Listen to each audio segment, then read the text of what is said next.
Welcome back to Yehoshua's Daf Yomi Shiur, where the Daf continues daily until the complete revelation of Mashiach ben David. Mashiach ben David, Messiah the son of David.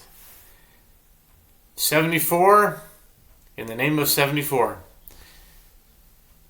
74b, that is, of Tractate Chullin, Rabbi Shimon Shizuri Omer. Top of the page. Rabbi Shimon Shizuri Omer. Afilu ben chamesh shanim b'choresh basadeh. Shechitas imo mitahar toy. Karo matzah bo ben tishachai. Ta'un shchita lefi shelo nishchata imo. Rabbi Shimon Shizuri says, even if the fetus emerged alive and is now 5 years old and plowing in the field, the earlier slaughter of its mother render it permitted and does not require slaughter before it is eaten. But if one tore an animal, meaning he killed it without slaughtering it, and inside he found a live 9-month-old fetus, everyone agrees that the fetus requires its own slaughter because its mother was not slaughtered. Okay, the Talmud. The Talmud says, Amar Rav Elazar, Amar Rav Yehoshua, Lo hilchu bo ela al iske shchita bilvad. B'mutei ma'al, b'mutei chalo v'gido. Rabbi Elazar says, Rabbi Yehoshua says, the sages discuss the permissibility of a live 9-month-old fetus found inside a slaughtered animal only with regard to the matter of whether it requires its own slaughter. The Gemara asks, what does Rav Yehoshua's statement serve to exclude? Rav Yehoshua's statement indicates that with regard to other matters, all agree that it is considered an independent animal with the associated prohibition. The Gemara suggests it serves to exclude its fat, meaning the fats that are prohibited in a regular animal, such as the fat of the kidneys and innards and its sciatic nerve. Chelbo demai, ilema chelbo de shelil, miflag pligi detanya gid hanashe, noeg b'shelil v'chelbo asu.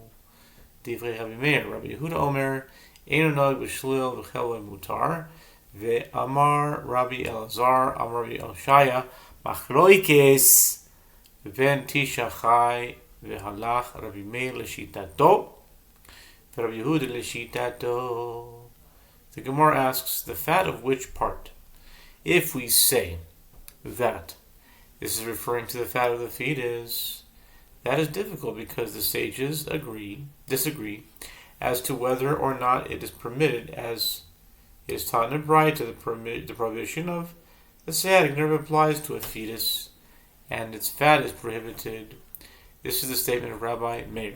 Rabbi Yehuda says, the prohibition of the sciatic nerve does not apply to a fetus, and its fat is permitted. And Rabbi Elazar says that Rabbi Yehoshua says this dispute concerns a live 9-month-old fetus, and Rabbi Meir follows his standard line of reasoning, which he expressed in the Mishnah, that such a fetus is considered an independent, full-fledged animal. And Rabbi Yehuda follows his standard line of reasoning, as expressed by the rabbis in the Mishnah, that such a fetus is considered a part of the mother. Ela chelbo de gid mifaleg biligi de tanya gid hanashem michatet achara b'chol mekom mishuv v'choter shimno mikaro divrei Rabbi Meir Rabbi Yehuda Omer gomimo im hashofi. Rather, say that Rabbi Elazar is referring to the fat of the sciatic nerve of the fetus, which all agree is permitted. The Gemara rejects this as well. But the sages also disagree with regard to that, as it is taught in Braita. With regard to the sciatic nerve, one scrapes around it to remove it entirely in any place that it is found in the thigh, and one cuts out its fat completely, even those fats that are sunk into the flesh. And this is the statement of Rabbi Meir. Rabbi Yehuda says one cuts out the nerve and the fat that is level with the flesh of the thigh, but there is no obligation to remove all traces of the fat. Ella Ietmar Hachi Itmar Amar Rabbi Lazar Amar Rabbi Yehoshua Lo Hilchu Bo Ella Ad Iskei Achila Bilvad Lemoze Ravo Yechoyeresh Bo. Rather, if Rabbi Yehoshua's statement was stated, it was stated like this. Rabbi Elazar says that Rabbi Yehoshua says the sages discussed the permissibility of the fetus only with regard to matters of consumption, meaning whether or not it must be slaughtered in order to permit its flesh, and whether or not the fat and the sciatic nerve are permitted. This statement serves to exclude only one who copulates with the animal, or one who plows with it, together with an animal of a different species, and everyone agrees that these prohibitions apply to such a fetus just as they do any other animal. Amar Rabbi Shimon ben Lakish, the divrei hamatir b'chedbo matir b'damo, the divrei ha'oser b'chabo oser b'damo. Rabbi Yochanan Amar aflo divrei hamatir b'chabo oser b'damo. A related Amoraic dispute is cited concerning a live 9-month-old fetus found inside a slaughtered animal. Rabbi Shimon ben Lakish said, according to the statement Rabbi Yehuda, who permits the fat, he also permits its blood. According to the statement of Rabbi Meir, who prohibits its fat, he also prohibits its blood. And Rabbi Yochanan said, even according to Rabbi Yehuda, who permits its fat, he prohibits its blood. Eisvei Rabbi Yochanan, Rabbi Shimon ben Lakish, Koi ra'o moisies damo, Amar Bizera lomar she'en anush kores. Rabbi Yochanan raised an objection to Rabbi Shimon ben Lakish from the Mishnah, which states that with regard to an 8-month-old fetus, whether alive or dead, or a dead 9-month-old fetus found inside a slaughtered animal, that since it is considered part of the mother, its blood is prohibited. Therefore, one must tear the fetus and remove its blood before it may be consumed. The Mishnah prohibits the blood, but apparently permits the rest of the fetus, including its fat, which contradicts the opinion of Rabbi Shimon ben Lakish. In resolution of this difficulty, Rabbi Zera said Rabbi Shimon ben Lakish meant to say only that the consumption of blood lost as the fetus died is not punishable by excision from the world to come, whereas Rabbi Yochanan holds that it is. Leman Ka'amri, Rabbi Yehuda, Lo Yehe El Adam Tamsis, Tanya Adam Tamsis Bazore, Rabbi Yehuda Omer V'Hikares. The Gemara clarifies according to whom the Rabbi Shimon ben Lakish state that one who permits the fat of the fetus also holds that the consumption of its blood is not punishable by karet. Ostensibly, it is according to the opinion of Rabbi Yehuda, who permits its fat, but that is difficult because this blood should be regarded only as blood of exudate, meaning blood that exudes from the neck of the animal after the initial spurt of its slaughter concludes. This blood did not spurt out during the slaughter of the mother. Rabbi Yehuda holds that consumption of even this blood is punishable by karet, as it is taught in a brayta. The consumption of blood of exudate is prohibited by a regular prohibition and is punishable with lashes, unlike the initial spurt of blood, known as blood of the soul, whose consumption is punishable by karet. Rabbi Yehuda says blood of exudate is also punishable by karet. Targum of Yosef Bereid Rav Salo Chasido Kamid Papa Islay Rabbi Yehuda Dam Bechal Dam Kol Heichad Mechayev Adam HaNefesh Mechayev Adam HaTamtzis V'Kol Heichad Lo Mechayev Adam HaNefesh Lo Mechayev Adam HaTamtzis. Rabbi Yosef, the son of Saul the Pious, interpreted this matter before Rav Papa. Only of one of the verses prohibiting the consumption of blood states, and whoever eats any blood, and I will set my face against that soul that eats the blood, and I will cut him off from among his people. Leviticus 17:10. Rabbi Yehuda holds that since it would have been sufficient for the verse to state blood, but instead states any blood, it is interpreted as teaching that wherever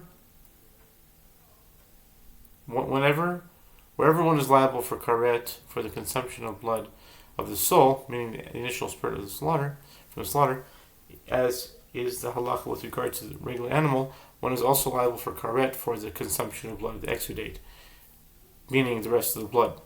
But wherever one is not liable for karet for the consumption of blood of the soul, as is the halacha with regard to the blood of the fetus, according to Yehuda, who holds that the fetus is not considered an independent life, one is also not liable for karet for the consumption of blood of exudate. Rather, its blood is subject to a regular prohibition.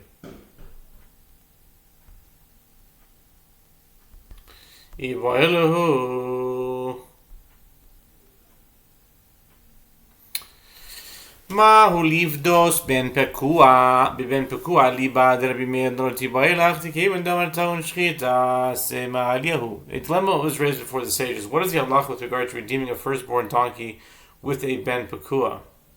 Can one perform the mitzvah as stated in the Torah, and every firstborn of a donkey you shall redeem with a lamb, Exodus 13:13? With this animal, the Gemara elaborates, according to the opinion of Rabbi Meir, do not raise the dilemma, as since he says a ben pekua requires slaughter, evidently it is a full-fledged lamb, and therefore it can certainly be used to redeem a donkey.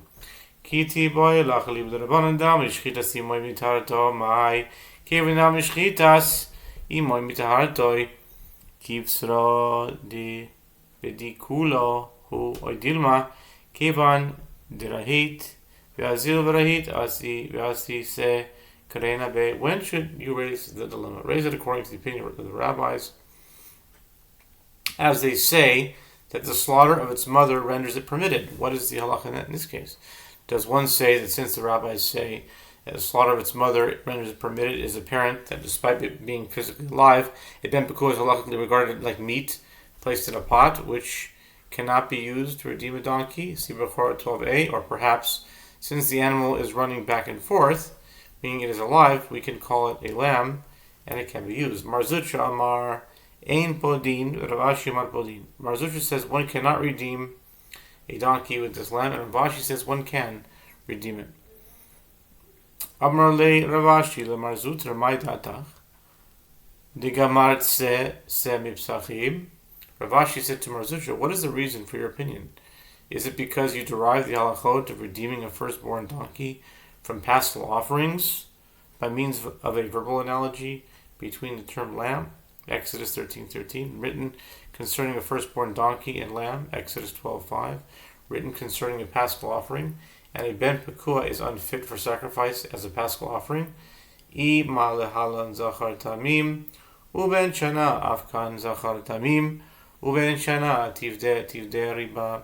If so, just as there with regard to the paschal offering, it must be a male, unblemished, and in its first year, so too here, the lamb must be male, unblemished, and in its first year. Yet the Mishnah in Becharot 9a states explicitly that one may redeem with a female lamb, and even if it is blemished, and also with one that is past its first year. Marzutra responded, the repetition of the words "you shall redeem," you shall not redeem, written in the verse,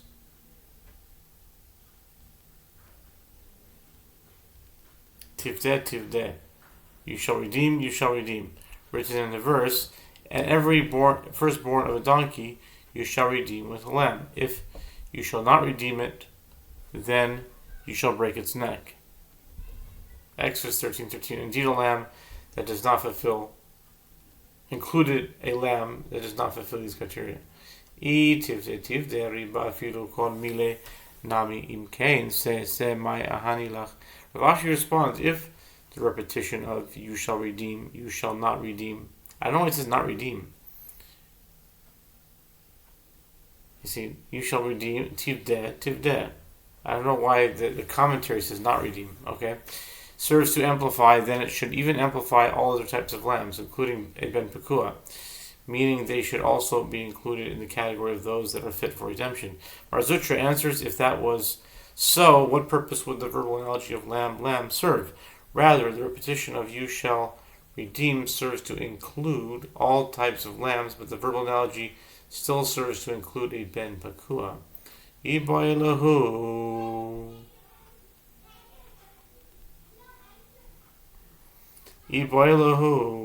Mahu limnos bo rishon v'sheni. A dilemma was raised before the sages. According to the rabbis, a ben pekua is permitted for consumption is therefore susceptible to ritual impurity.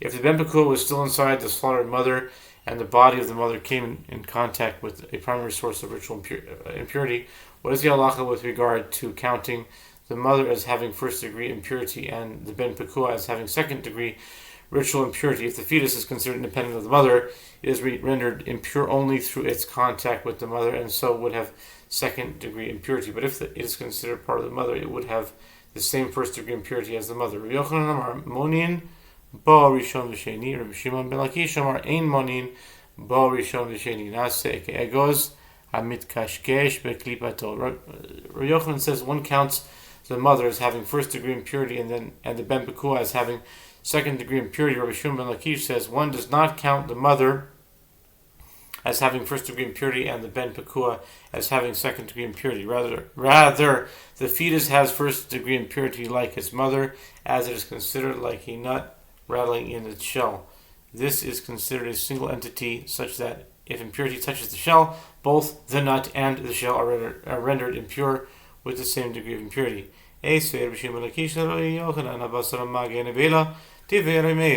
Rishon Lakish raised an objection to Rabbi Yochanan for the Mishnah 72a. If a fetus extended its foreleg outside its mother's womb, and then the mother was slaughtered, and afterward the foreleg was severed, the flesh of both the mother and the fetus are ritually impure due to having been in contact with the carcass.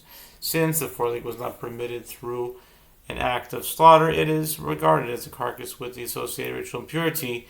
The rest of the flesh, which was permitted, was in contact with it and was thereby rendered ritually impure. This is the statement of Rabbi Meir. And the rabbis say the flesh has the ritual impurity of having been in contact with the treifa that was slaughtered. The limb is regarded as a treifa that was slaughtered, which by Torah law is prohibited for consumption but does not carry ritual impurity. Nevertheless, the sages decreed that if a treifa was slaughtered and then came in contact with another item, the other item should be regarded as ritually impure to the extent that it will disqualify sacrificial foods that come in contact with it. Rabbi Shimon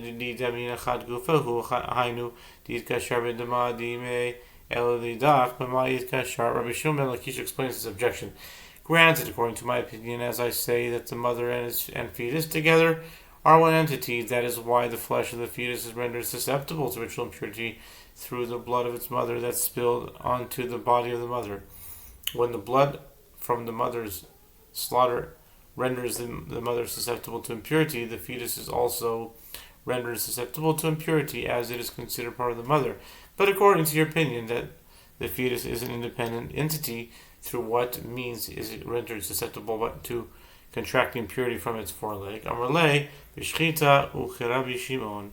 Rabbi Yochanan says to Rishon ben Lakish, it was rendered susceptible through the slaughter of his mother, which also permits the consumption of the fetus, and this is in accordance with the opinion of Rabbi Shimon, who maintains the flesh of a slaughtered animal is rendered susceptible to ritual impurity by virtue of the fact that it is permitted for consumption, even if it did not come in contact with the blood of one of the other 6 liquids. Accordingly, the fetus will be susceptible to impurity, even if it is not considered part of its mother. Avar ben Nahar Hukshar Halach Lebeis Hakvaris Nitzba. Rabbi Yochanan raised an objection to Rabbi Shimon ben Lakish from a Braita. If a ben pekua grew up and passed through a river, it was thereby rendered susceptible to impurity. Therefore, if it went from there to a cemetery, it is rendered impure.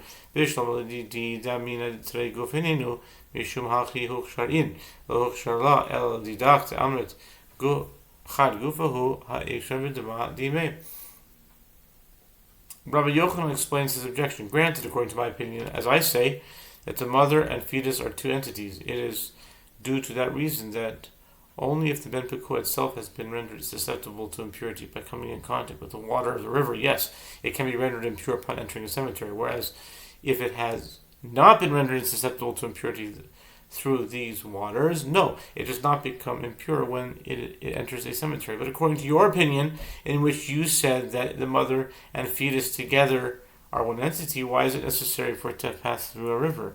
It was already rendered susceptible to impurity through the blood of its mother that spilled onto the mother's body when it was slaughtered.